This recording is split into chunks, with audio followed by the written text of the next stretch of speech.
Hola, ¿qué tal? Muy buenos días, buenas tardes, buenas noches, bienvenidos, bienvenidas, bienvenides a un video más de Aprendiendo a Existir. El día de hoy vamos a platicar de que no todos merecen tu mejor versión. Y para ello vamos a platicar con Ana Paola. ¿Cómo estás, Ana Paola? Bienvenida. Hola Carlos, bien aquí desde Puebla y en estos días lluviosos con frío, pero pues aquí estamos, ¿no? Con un nuevo capítulo más. Idea de qué es tu mejor versión también involucraría de qué es tu mejor versión y para quién es la mejor versión de alguien, ¿no? Porque pues a lo mejor mejor versión es no sé, ya trabajé mucho tiempo en mí, soy una persona consciente, soy una persona que también puedo convivir con otras personas y dar la mejor cara. Y creo que todos en un principio, sobre todo cuando no conocemos a las demás personas, que es lo irónico, siempre intentamos dar nuestra mejor cara a las personas, ¿no? Y ya aquí yo creo que para desmenuzar un poco y diferenciar hacia qué nos dirigimos con esta frase de no todos merecen nuestra mejor versión, es porque dependiendo de cómo nos traten, a lo mejor dijera mi abuelita por ahí, depende de cómo me trate o depende de quién me quiera, yo lo quiero o yo lo trato, ¿no? Entonces, en este concepto de, hay muchas situaciones al día de hoy, no sé, el mindfulness, el estoicismo, de lo que te dicen que tú tienes que ser siempre una persona madura, una persona paciente, una persona que no sea reactiva a las situaciones que te pasen, o que si alguien se quiere enojar contigo o pelear, tú tienes que siempre estar estoico, muy prudente, muy consciente, no te puedes enojar, no le puedes soltar el cachetadón a la primera. Entonces tienes que analizar y ser maduro, y esa parte, no sé, a lo mejor sí es válido el poder voltearle la cara cuando están haciendo cosas que son indebidas o son malas, sobre todo nosotras como mujeres, por ejemplo, que te dan un golpe en el glúteo. Generalmente es muy común cuando vas a la calle aquí en México, y no puedo entonces yo ir y golpearlo más al hombre. Entonces, ¿esa no sería mi mejor versión? ¿O para quién es la mejor versión? ¿O para una persona que me está ofendiendo, me está violentando? ¿Tengo yo que ser esta persona estoica y reservada y decirle a lo mejor una cátedra acerca del feminismo a esta persona que viene y que me golpea sin ninguna atribución, ni por qué me pidiera permiso todavía? No. Entonces, ¿qué se tiene que hacer en estos casos? ¿Por qué? ¿Qué se tendría que manejar en la persona estoica? El qué funciona para qué situación, ¿no? Bueno, es que ahí la parte interesante radica en qué es lo que primero definiríamos como la mejor versión, Ujú. porque probablemente pensaríamos, o podemos especular, que la mejor versión de una persona es ser paciente, ser de alguna manera estoica, ser comprensiva, ser bastante amable, y no necesariamente me parece genuinamente que esa tenga que ser la mejor versión. Probablemente la mejor versión desde otra perspectiva podría ser asertivo. Y para ser asertivo, pues es prestar atención a cómo me están tratando para tratar de alguna manera de ser recíproco en ese trato. Si lo vemos desde esta óptica, defenderme, poner límites, Soltar un golpe. no permitir que sobajen mi dignidad, pues Ujú. también podría ser considerado la mejor versión de mí mismo. Entonces, me parece que en general hay una combinación de cualidades que a veces la gente asocia con ser la mejor versión, que normalmente desde el punto de vista psicológico puede ser más bien como una persona que carece de cierta dignidad, de poner ciertos límites, de cierta asertividad, y por eso no necesariamente es del todo correcto pensar que no todos merecen mi mejor versión. A mí me parece que en general, creo que desde el punto de vista filosófico y desde el punto de vista psicológico, todas las personas merecen mi mejor versión y yo merezco ser mi mejor versión. Creo que el debate radica en qué entendemos por esa mejor versión. A mí me parece que en general todo el mundo merece seamos la mejor persona posible. Ujú. ¿Cuál es el punto? Que hay que también aprender a cuántas oportunidades me conviene brindarle a alguien. Porque mucha gente lo que parte es de la idea de que lo que nos hace falta es mayor maldad. Cuando de repente confiamos, o somos amables, o somos bondadosos, la gente a veces nos recomienda, bueno, es que te falta malicia, es que todavía no te la sabes, es que te falta Me falta colmillo, barrio. te falta barrio. Y a mí me parece que en realidad lo que estaría más bien faltando es que el resto de personas tengan principio ético, moral, más parecido al que a lo mejor yo tengo. Si una persona desde el principio dice, bueno, yo me relaciono a partir de la desconfianza y hasta que se gane mi confianza, luego de mucho tiempo de interactuar, ya podré yo decir, ok, voy a ser una persona diferente porque ya te lo ganaste.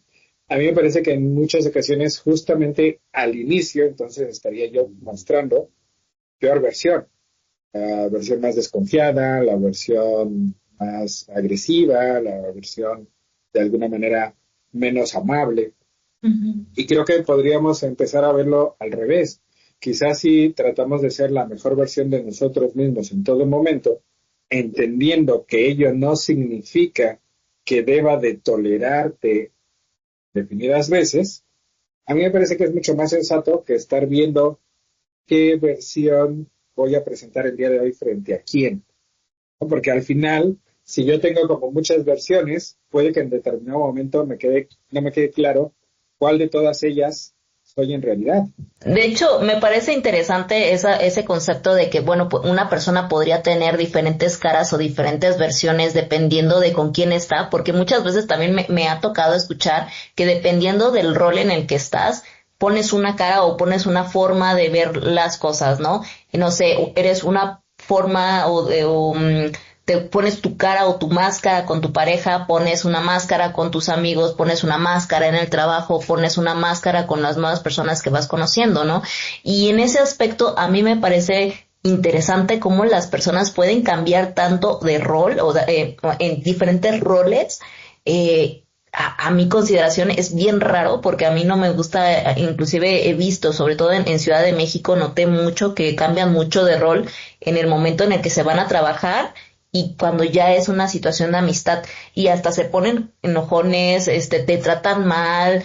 Y no, pero es que una cosa es el trabajo y otra cosa es la amistad. Digo, discúlpame, pero si tú ya me hiciste sentir mal en el trabajo, no te voy a considerar un amigo porque eres una persona grosera, maliciosa, y si quieres tener una cara conmigo de manera profesional, inclusive para mí y para mi gusto, los profesionales también son una persona asertiva, con una comunicación adecuada, que no tiene nada que ver el ser enojón o agresivo o tener una hasta doble cara dentro de la propia empresa, porque dependiendo de si me conviene, le digo una cosa al jefe, le digo una cosa a la otra persona y ventajista, ¿no? Porque así lo vi de cierta manera algunas personas, no todas, pero sí vi ventajistas en este tipo de dinámicas y su argumento era que es una persona diferente en el rol de profesional y es una persona diferente en un rol de amistad. Entonces, como que quieres compensar lo que haces cuando estás dentro de tu profesión con fuera ser amistoso y amigable y hasta hacer no sé, regalar cositas de, no, no te vayas a enojar porque soy así en esta persona. No, no, o sea, no, para mi gusto es ilógico. Puedes ser reservado, sí, cuando estás en el área de profesión, entonces si eres reservado en tu área profesional, ¿para qué te involucras también en un área de amistad, no? Entonces es incoherente. Ahí me parece muy interesante cómo manejan este tipo de versiones o roles las personas y también se vuelven para mi gusto algo incoherente en el cómo manejan esta dinámica. Otra parte que me parecería interesante es, no sé si la mejor versión también lo manejan con el concepto de ser maduro, porque la madurez involucra ser consciente de lo que haces y también el que tus propios actos, si la el acto fue bueno o malo, no importa la moralidad, pero si tuvo una repercusión, tú tienes que aceptar lo que pasó, si fue bueno o malo, y hacerte responsable de lo que sucedió después. Entonces, en ese grado de conciencia, en ese grado de madurez, también muchas veces yo creo que podríamos decir que a lo mejor también el concepto de madurez dicen que no puedes ser emocional, ¿no? Porque si eres una persona madura ya no eres irracional, no tienes esta emoción rápida que te podría provocar un enojo, una rabia y esta acción de a lo mejor poner un límite violento, que yo nunca he estado en contra de poner un límite, pero a lo mejor no sé hasta qué grado, tal vez en grado de no violencia fuerte, pero sí rudeza, podría ser viable, sobre todo al menos en defenderte, porque tal vez el poner límites, sobre todo en un ámbito como mujer, ¿no? Que te quieren hacer una violentación y te golpean o te dicen, el ejemplo que puse, ¿no? Una nalgada. Yo sí me les aviento y me les doy una cachetada. O sea, la verdad es que tal vez no sé si soy madura o inmadura por ello, pero esa es mi forma de determinar y poner un límite. Entonces, en ese concepto también creo que muchas veces dicen, es que no es tu mejor versión porque no eres madura, o en alguna ocasión también dijeron que bloquear a una persona es inmadurez. Digo, güey, o sea, eres mi ex, no te voy a estar hablando, ¿para qué te quiero ahí? Yo te voy a bloquear, pero también es una inmadurez. Entonces, ¿en qué conceptos el hecho de también dar tu mejor versión, para mí, dar mi mejor versión es una persona que soy madura y que me puedo cuidar y que también mi mejor versión es ser consciente de lo que hago, lo que no hago y mejor pongo límites claros? Así que estas personas que también te dicen que eres inmadura por poner límites o eres poco receptiva, por no ser paciente, por no ser tolerante hacia, inclusive a sus violencias. Me parece que también eso es interesante para mencionar y dialogar al respecto. Claro, bueno, es que aquí hay muchos temas que Uh-huh. confluyen, ¿no? Y que son relevantes analizar uno, uno por uno. Eh, el tema de la violencia es un término que me parece que el sistema en el cual vivimos ha utilizado manipuladoramente, maquiavélicamente, perversamente este término, porque equipara dos conductas como si fueran exactamente idénticas y por tanto ambas condenables. Tú ponías el ejemplo de, bueno, que cómo convendría actuar a partir de que alguien en la calle va y me nalguea, ¿no? Y la lógica desde este mismo sistema, que además ya sabemos es machista, misógino, patriarcal, etcétera, es, pues te tienes que aguantar, ¿no? Porque si respondes de manera agresiva, pues estás cometiendo exactamente el mismo error que la persona que inicialmente fue y te nalgueó. Desde el punto de vista psicológico, desde las prácticas narrativas, se hace una distinción entre la violencia como un acto que ejecuta alguien hacia otra persona de manera voluntaria, con dolo, ¿no? Porque a lo mejor yo te puedo empujar porque a su vez alguien me empujó. Ahí podríamos decir que yo te estoy violentando. Sin Uh-huh. embargo, no entraría en esta violencia porque no lo estoy haciendo con dolo, es más bien porque alguien me empujó y sin querer te empujo. Aquí estaríamos hablando del dolo, ¿no? Entonces, la violencia sería un acto que se ejecuta en contra de otra persona con intención, ¿no? Uh-huh. Conciencia. Recapitulo. Entonces, la violencia sería una acción que se realiza con dolo, con intención, conscientemente, de una persona hacia otra. Y la respuesta de la persona que fue violentada, desde el punto de vista psicológico, no se conoce como violencia, se conoce como respuesta a el abuso, ¿sí? Es decir, la primera conducta se etiqueta como violencia y abuso, y la otra se etiqueta como respuesta al abuso. Uh-huh. Entonces, por eso incluso legalmente hay estas acciones de legítima defensa. Uh-huh. Entonces, ¿qué es lo que hace el sistema? Que ambas conductas las equipara como violencia. ¿Y qué es lo que hace la psicología? Una la etiqueta como violencia y la otra la etiqueta como respuesta o defensa ante la violencia. Y por lo tanto, aunque teóricamente estamos actuando igual, en realidad no. Porque Okay. la respuesta que se emite ante la primera violencia es una respuesta que se emite ante un abuso. Y paradójicamente, ser maduro equivaldría a responder de la manera idónea ante un abuso. De hecho, no responder ante un abuso podríamos considerarlo como poco asertivo o poco maduro. Okay. Entonces, en términos generales, me parece que la mejor versión de nosotros mismos sería la versión más consciente. ¿Consciente de qué? Consciente de mí, de mis Ujú. emociones, de mis reacciones ante mis emociones, de la responsabilidad que mis acciones conllevan, y también consciente del otro, de lo que mis palabras pueden generar en el otro, de lo que mis acciones pueden generar en el otro. Esto habitualmente se conoce como ser asertivo. Ser Ujú. asertivo, la definición más simple de asertividad sería la habilidad, es decir, no nazco con ello, es algo que puedo aprender y desarrollar, la habilidad de poder externalizar honestamente lo que pienso, lo que siento, lo que necesito, sin pasar por encima del otro.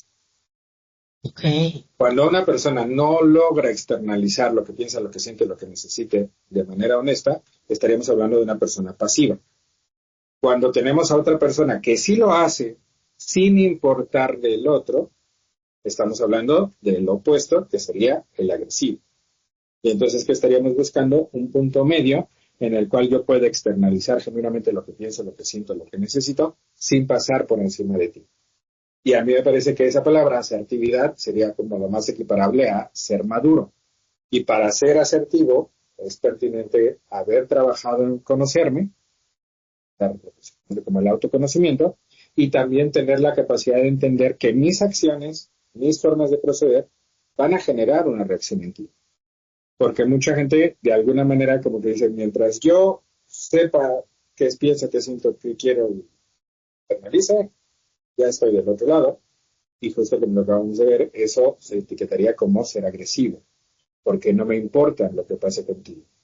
Y si hay un grado de responsabilidad, que habitualmente en relaciones de pareja se conoce como responsabilidad afectiva.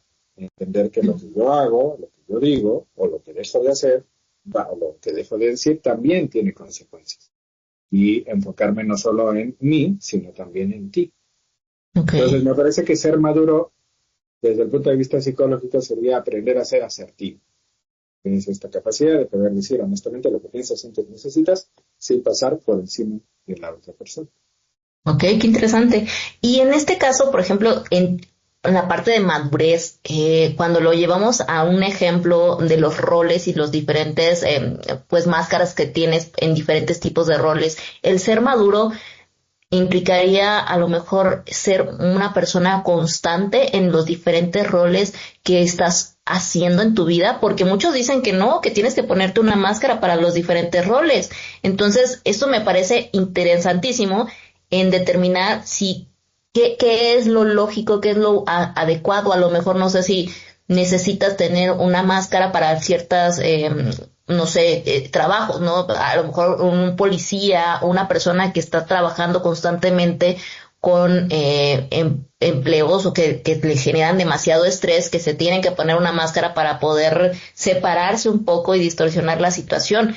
Pero para una oficina, por ejemplo, donde estás trabajando comúnmente, naturalmente, no sé si eso sea tan viable, ¿no? Lo entiendo a lo mejor para otros tipos de trabajos donde es demasiado estrés, demasiada dinámica fuerte, donde te tendrías que, no sé, siento que separar un poco de tu humanidad a lo mejor para poder soportar este tipo de trabajos, donde tienes que constantemente ver personas con violencias, personas que fueron violentadas, no sé, ese tipo de dinámicas. Es que yo escucho mucho podcast de, no sé, de este tipo de asesinos seriales y personas que están en los penales que sí se disocian un poco para poder soportar este tipo de trabajos. Entonces entiendo que en ese aspecto sí podría disociarse, a lo mejor ser algo positivo, pero es lógico que, que en el común denominador de otros trabajos tengas que ponerte una cara para otro tipo de roles. Bueno, aquí una cosa sería la parte ideal o la parte teórica y la parte Ujú, real.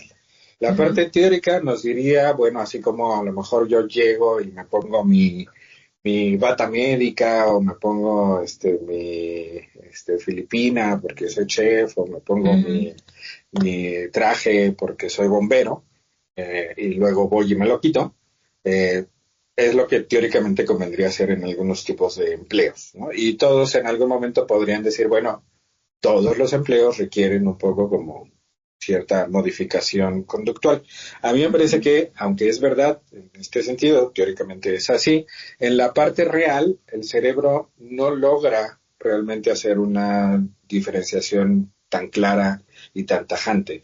Habitualmente, si yo tengo que mostrar que nada me da miedo y que siempre estoy tranquilo, tarde o temprano mi cerebro empieza a llevar eso a mi vida personal y viceversa, porque el cerebro no logra hacer esa distinción, aunque siempre nos han vendido que, bueno, una cosa es el trabajo y otra cosa es tu vida personal. Ujú. Para el cerebro eso no funciona así, tan es así que cuando tenemos un problema en el ámbito personal nos termina impactando en el trabajo y viceversa, porque el Sí. cerebro no tiene esta distinción.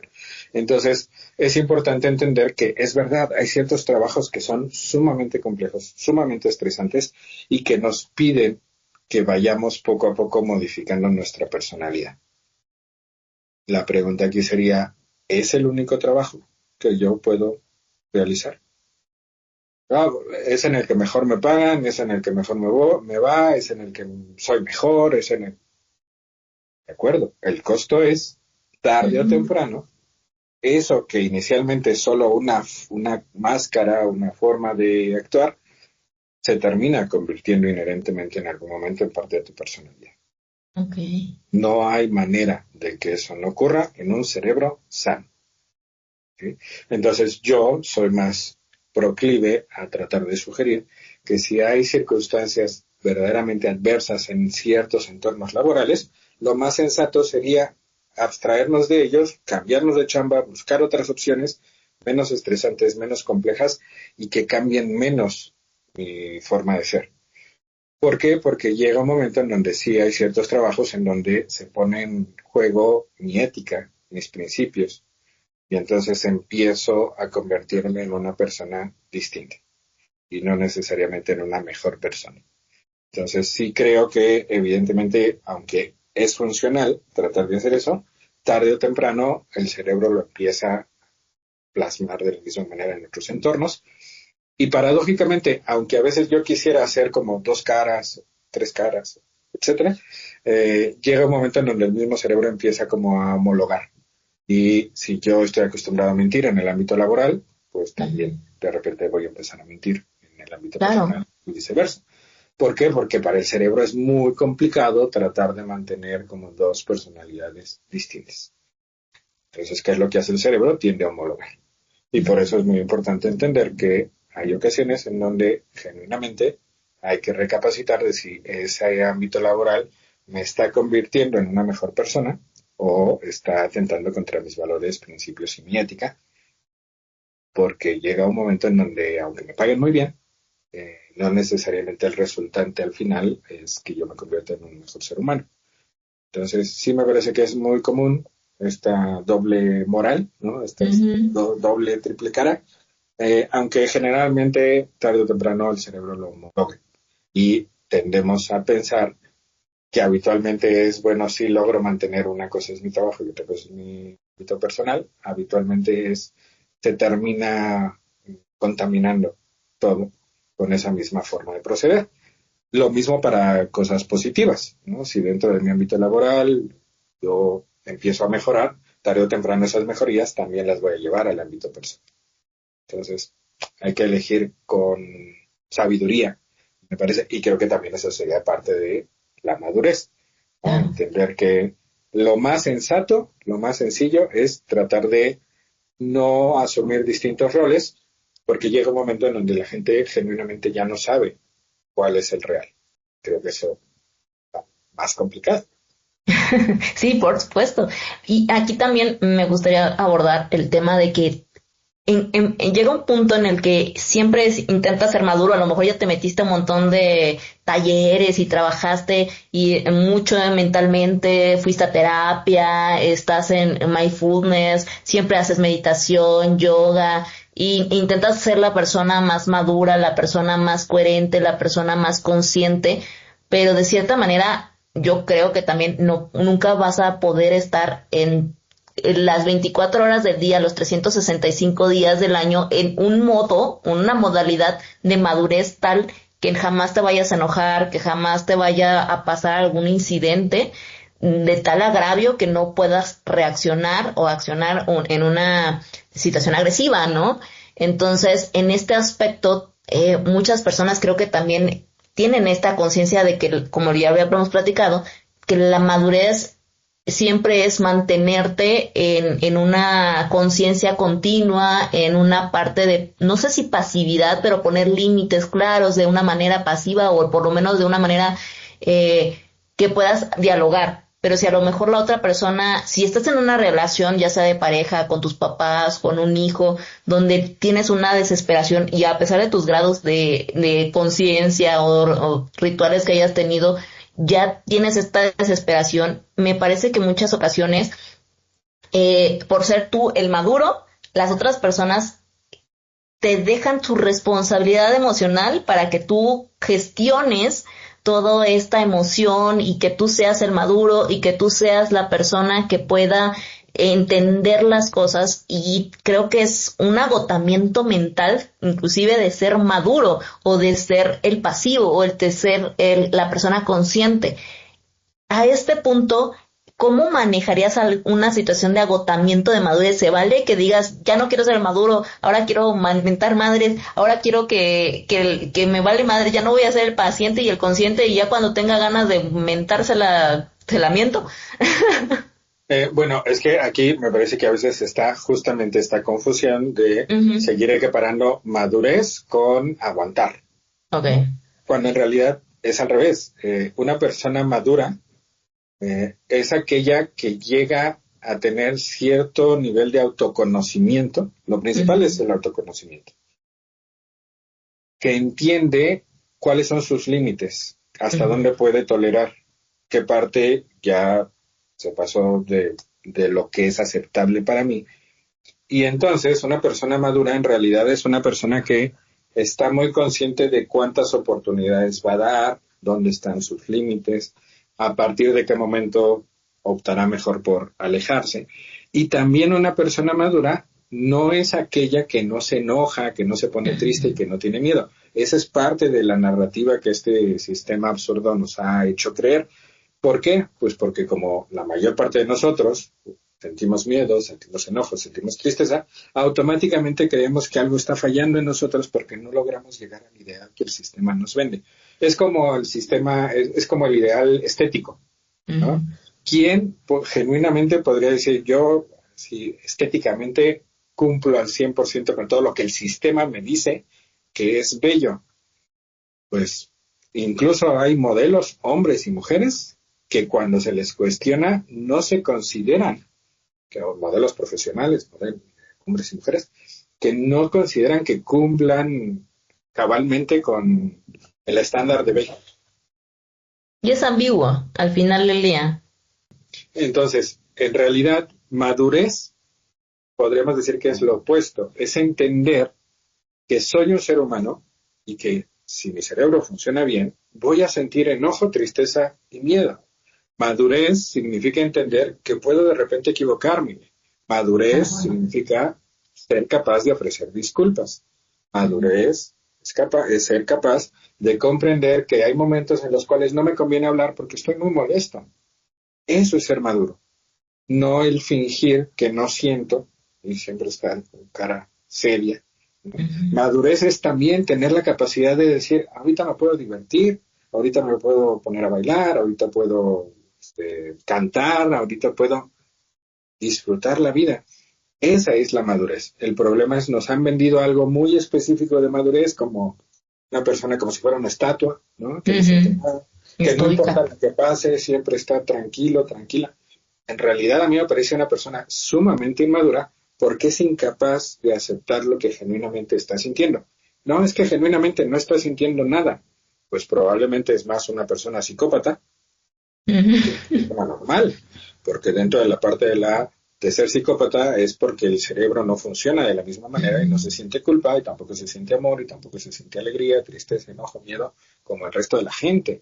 Entonces, si genuinamente alguien dice, yo soy maduro, madura, porque no siento nada, o no se está mintiendo, y se está mintiendo evidentemente, o tiene más rasgos de ser psicópata que de persona normal. Y no me parece que sea lo más idóneo. Entonces, creo que en general nos han vendido un concepto bastante nefasto de lo que es la madurez. Sí, de hecho me parece que también es importante el mencionar el que a veces es más sano también decirle a las otras personas, dame el derecho a equivocarme, porque a mí me ha tocado también en muchos aspectos, también en los trabajos o con la familia, los amigos, la pareja. Digo, obviamente hay de equivocaciones a equivocaciones, ¿no? Pero si soy un ser humano, en alguna ocasión me decían de un trabajo, ¿no? De que yo ya estaba muy cansada, sobre todo cuando estaba trabajando en SID, que decían, por favor ya no te equivoques, pero oye, me estás haciendo trabajar hasta las 12 de la noche y ya no puedo ni escribir, no sé ni lo que escribo, y pásaselo a otra persona a lo mejor para que ya haga un análisis de la redacción, ¿no? O alguna otra cosa, porque estás súper cansada, tu cerebro ya ni siquiera está hilando de manera adecuada, a lo mejor necesitas no solamente un día de descanso, a lo mejor necesitas toda una semana para poder recuperarte de un trabajo que vienes ejerciendo desde las 9 de la mañana hasta las 12 de la noche. Entonces, es muy complejo entender que te pidan que no te equivoques, que no sientas, que no seas un ser humano. En otros aspectos, no sé, en algún momento cuando ahorita que está Google o Alexa, me decían, es que yo quiero prender un apagador o algo, a veces me equivoco y digo, enciende o apaga o haz esto, haz el otro, y me decía mi pareja, oye, piensa antes de hablar, y yo me quedé, déjame equivocarme. O sea, al final del día, si me equivoco, no te estoy diciendo a ti, o sea, se lo estoy diciendo a Alexa o se lo estoy diciendo a Google, o sea, ¿qué error puede haber ahí? Soy un ser humano, ¿me puedes dejar de equivocarme, por favor? Y ya como que entonces entienden, ¿no? Al menos cuando una vez que entiendan, una vez que des la apertura a decir, déjame ser un ser humano y déjame equivocarme porque no soy una máquina, nunca voy a ser perfecto, simplemente en algo tan sencillo y tan banal que no causa ningún conflicto, déjame por lo menos equivocarme en esa situación, ¿no? Porque a lo mejor ya estoy intentando hacer las cosas bien en muchas otras áreas, por lo menos déjame equivocarme ahí. Y a mí me parece mucho más sensato en ese aspecto también darles a entender a las otras personas qué es lo que está pasando y qué es lo que me estás pidiendo. Porque muchas veces también luego te dicen, no te enojes por esto, no puedo decir no me voy a enojar cuando me vas a contar algo que no sé ni siquiera qué es lo que me vas a contar, y no puedo hacer un control de mis emociones de mis sentimientos en ese aspecto. A lo mejor ya puedo considerarlo en emociones y puedo determinar qué hacer con ellas, pero no puedo decir no me voy a enojar por alguna cosa que me vas a contar o por un hecho que vas a hacer. Es tan absurdo como decir, vas a salir a la lluvia y no quiero que te mojes, salvo que lleve cierto paraguas o algo por el estilo, pues evidentemente mojar. Aquí es importante recordar que en muchas ocasiones justamente lo que nos han hecho creer es que podemos apagar nuestras emociones a voluntad, y que si yo me enojo es porque no soy capaz de apagar o bajar esa palanquita o apretar ese interruptor que mágicamente hace que yo no me enoje, lo cual es absurdo. Y lamentablemente hay algunas religiones que en verdad afirman que el ser humano es capaz de no enojarse. Es como ser capaz de no tomar agua, ser capaz de no tener sed, ser capaz de no tener hambre, ser capaz de no tener sueño. No lo sé, me parece que es algo biológicamente indispensable para la vida, y sentir emociones, salvo que tenga una problemática a nivel cerebral, pues es algo inherente a un ser humano.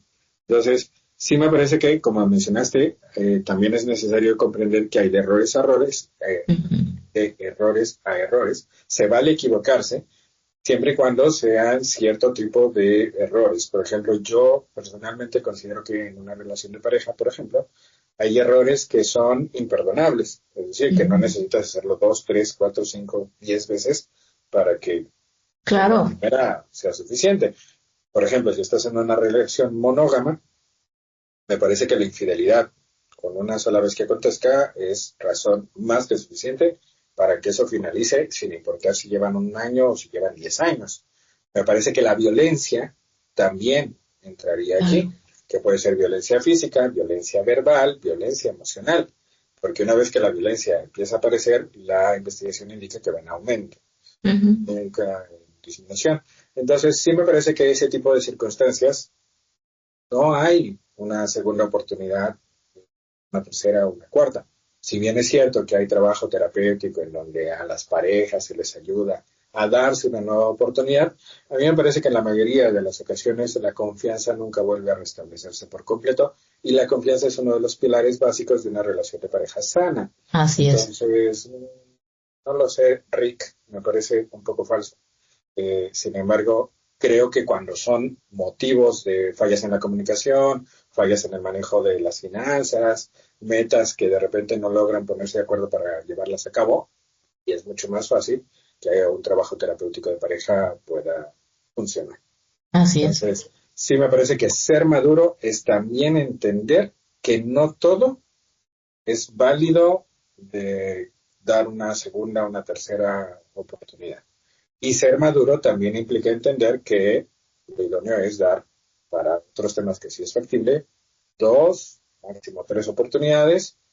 Y si ya doy más, darme cuenta de que probablemente estoy generando que el problema persista. Así es. Sí, me parece muy puntual específicamente eso. Creo que me gustaría que se lleven esa parte de lo que es ser maduro y lo que es ser a lo mejor, no sé, una persona que se contrae emocionalmente, que lo evita y que esto también puede causar una situación de enfermedad, depresión, el hecho de que no digas tus necesidades emocionales, el hecho de que no pongan los límites adecuados y el hecho también de que tengas que ponerte una máscara en cada rol social en el que estés manejándote. Me parece que es pesado, que es agotamiento muy, muy fuerte. No sé, no entiendo por qué muchas personas dicen que tienes que ponerte como que estas máscaras para cada rol social. Yo intento ser mucho más normal en todos los aspectos. A mí me pueden conocer mis amigos, me puede conocer mi mamá, me puede conocer mi novio y creo que voy a ser igual. Digo, hago ciertas cosas con otras personas específicamente exclusivos, o sea, no me voy a poner como con mi mamá o con mi novio que los ando toqueteando y haciéndole cosquillas a todos, ¿verdad? Cuando los conozco, pero al final del día sí hay una participación de soy amable, soy tolerante, soy muy directa, soy concreta, obviamente dependiendo del nivel de confianza con la que tengas, pero si puedes llegar yo sé que en determinado momento pueden llegar a un nivel de confianza alto conmigo y sin tener que tener esta doble cara o esta doble moral de que las personas pueden jugar de decir que no funciona una máscara u otra dependiendo del rol. Entonces, a mí me parece que esa parte es importante, como bien lo mencionas, porque si no podrías, no sé, terminar con esta misma máscara en roles que en verdad necesitas tener una conexión emocional y no necesitas esa máscara. Entonces es necesario, si alguien creo que esté usando una máscara dentro de alguno de sus roles profesionales o no sé, alguno de los roles que se manejan en sociales, es porque algo está ahí mal o que necesita trabajar. Para mi consideración, no sé, tú lo dirás. Pero bueno, ¿quieres agregar algo más antes de irnos? No, pues invitar a la gente a que sea madura y que que en realidad implicaría ser madura. Ok, pues muchas gracias, Carlos. Y bueno, denle like, espero que les haya gustado este video. Recuerden que a psicoterapia no va la gente loca, sino la que quiere aprender a existir. Les mando un besote, un abrazote, cuídense mucho.